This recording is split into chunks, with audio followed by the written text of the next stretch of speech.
So let us continue from where we left before. We defined C alpha for every alpha between 0 and 1. For alpha equal to 1, C1 is a very special Cantor set which we usually are familiar with. And we shall recall that C alpha is a closed set. That follows from here that each J and K is closed, therefore each Bn is closed. So we are taking the intersection of Bn and therefore it is closed. So it's a closed set, it's a closed subset of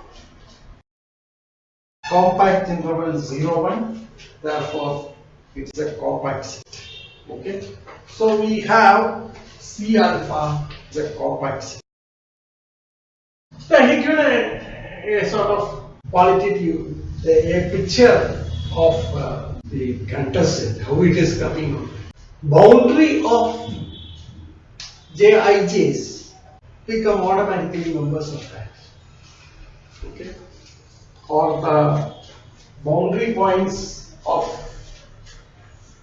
Ij's are Cantor sets. This is the third stage that I have shown here in the picture.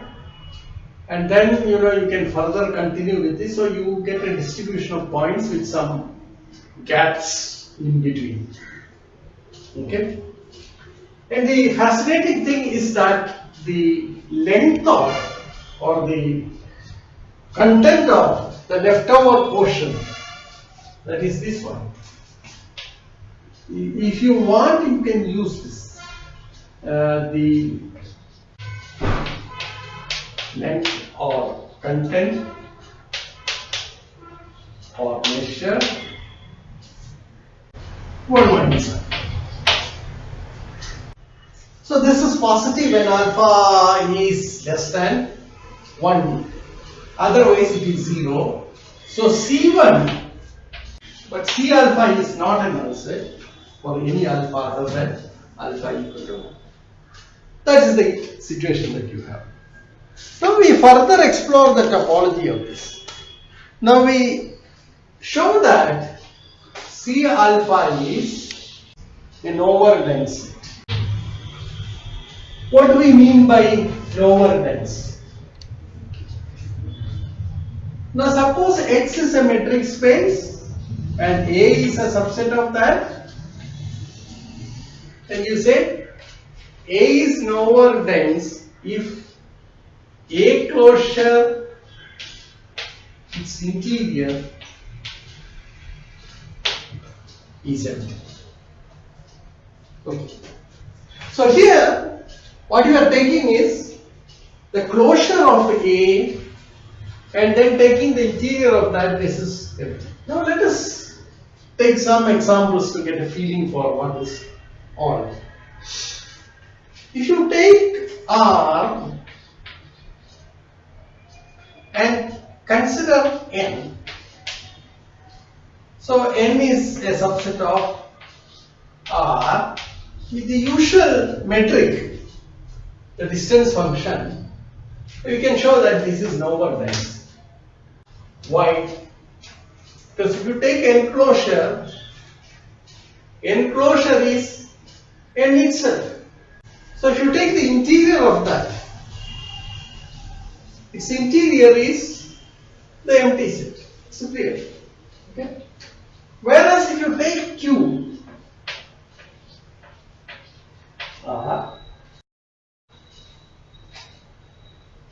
now Q closure the whole of R. Therefore the interior is not empty.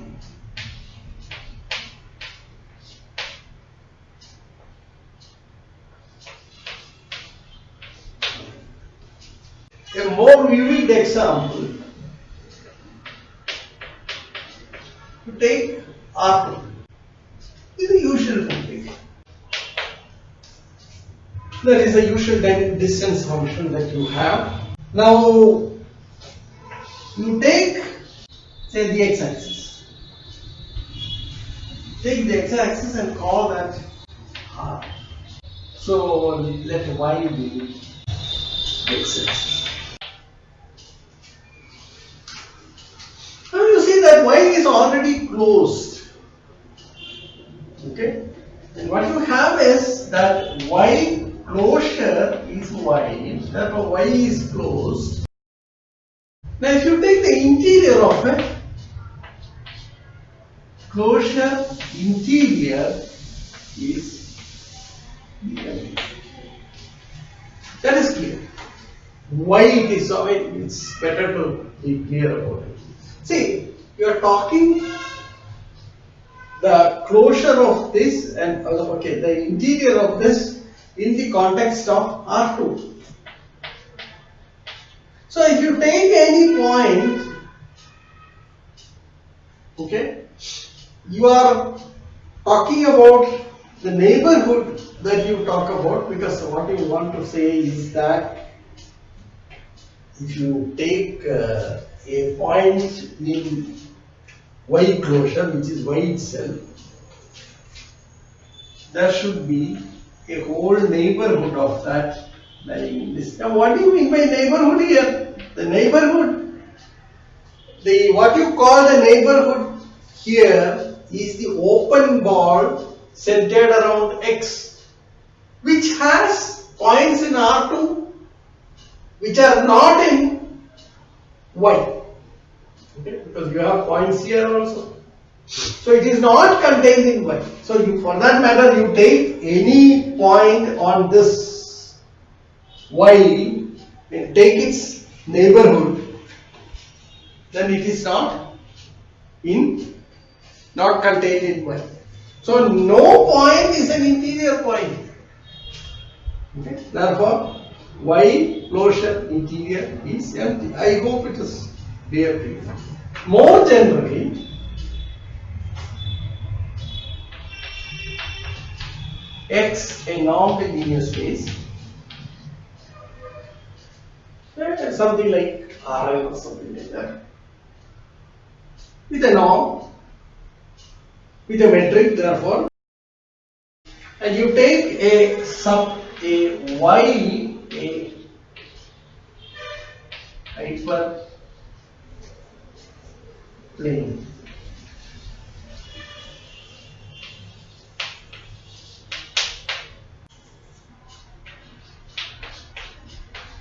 Y is not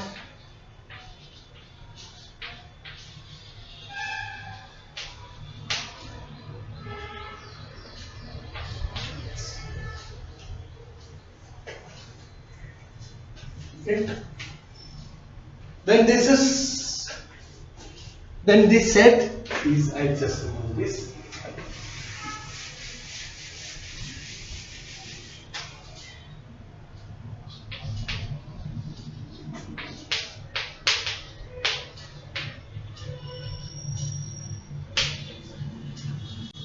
Okay.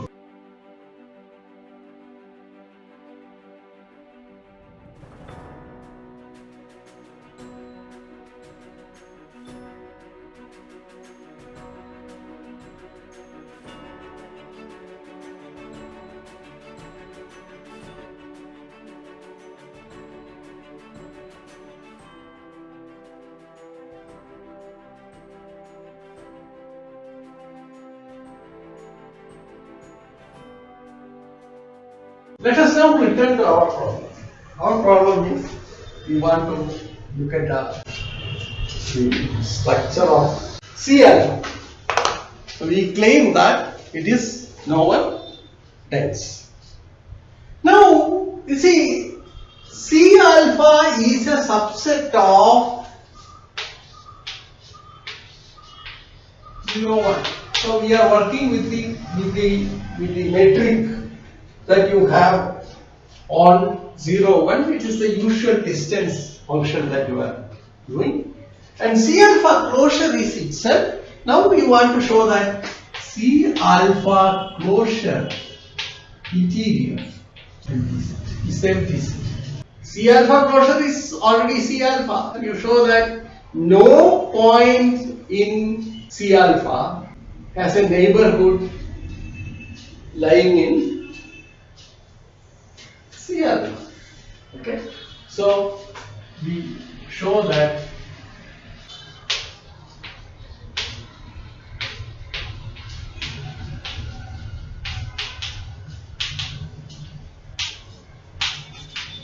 so what are the types of neighborhoods that you have? Open neighborhoods, they are intervals of the type AB. Sufficient to show that.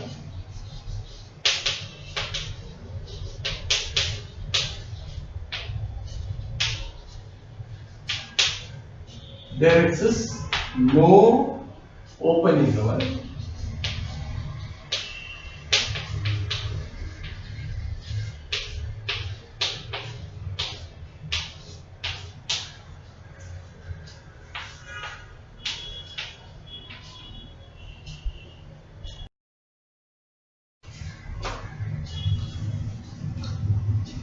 C alpha. How do we prove this? Now we observe the following. Okay, if KB is contained in C alpha, then AB is contained in Bn because it's the intersection of planets.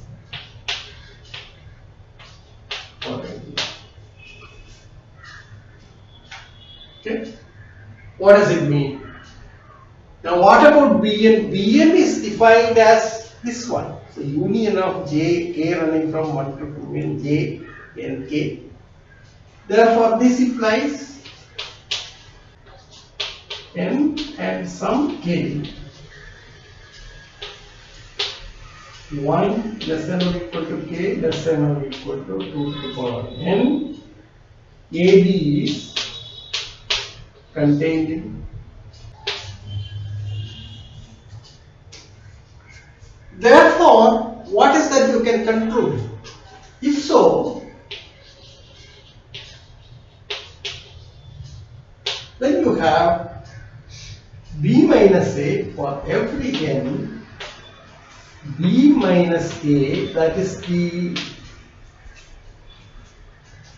the diameter of the set, or what we call the length of the interval AB, is less than lambda of JKN, and this is obviously less than or equal to 1 upon 2 to the power. So there are 2 to the power JKN, and the total length of the interval is equal to 1. Therefore, the lambda of J and K, I mean, they are all the intervals of equal length, and is less than or equal to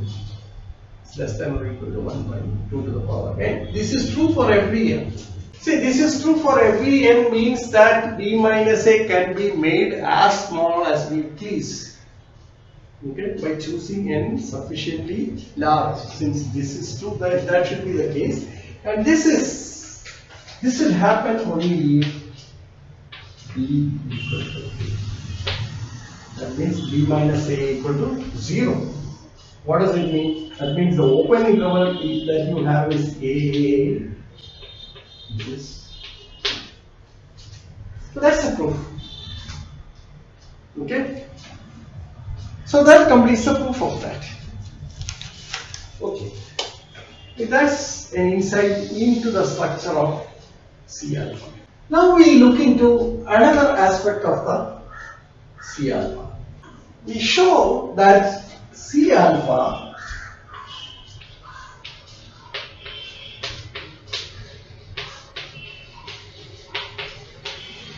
what does it mean? It means C alpha consists of points which are just limit points. Okay? Or you say that C alpha is in itself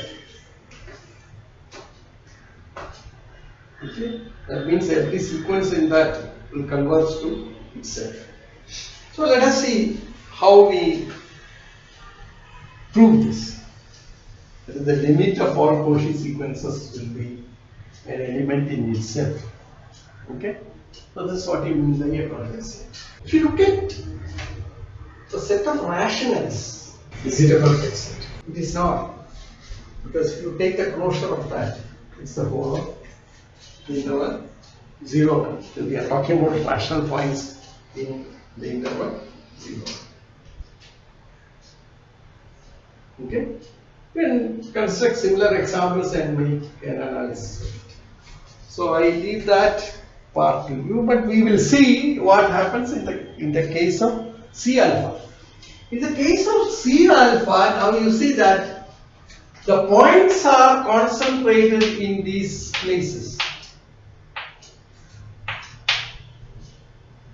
And again, you will get once again a middle third or middle alpha by 3 dropped out. And then more and more points will be coming there. So you want to show that every point is an accumulation point. So there are 3 types of points that we consider. One, obviously, the right end of J and K. So also the left end of J and K, they have the same behavior. Okay? And the points, the next thing is that some interior point of this, which happen to be in C alpha. So we will explore all this. Now incidentally, you can try to prove this. 1 by 4, if you take C1, 1 by 4 is not a endpoint. Okay, but you can show that 1 by 4 is in it. So there are some points which are not necessarily endpoints of this J's. Okay, how does one attempt to prove that? You take the ternary expansion of 1 by 4. The ternary expansion of 1 by 4 will consist of only 0 and 2. So any number on 0, 1 whose ternary expansion consists of only 0 and 2 are elements of C1. Okay, so we use that. So there are points which are not necessarily endpoints. So we have to take those points also into consideration. Let x belong to C alpha. Let x be the left endpoint of the interval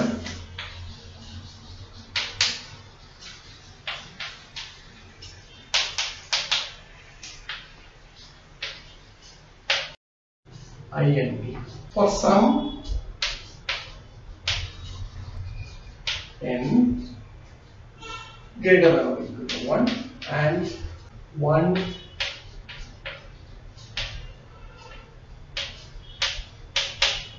then x belongs to j and k for every n for some k such that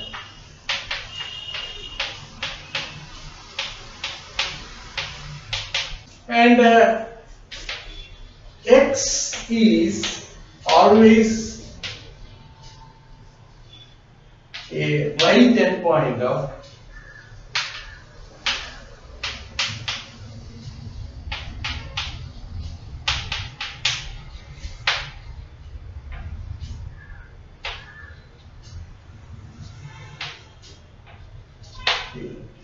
Now if you take the left endpoint, see what is happening is this. See, this is the endpoint, this is the right endpoint, and this is the left endpoint. So if you take,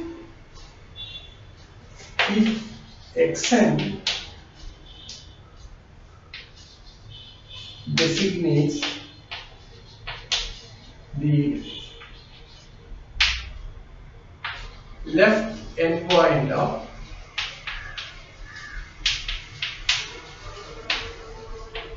J and K.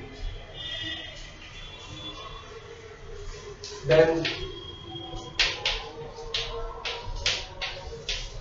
now what you do? What you are doing is you are again breaking it up into this one, and then you take this point, and so on. So you can get a sequence, and that sequence will eventually converge to X.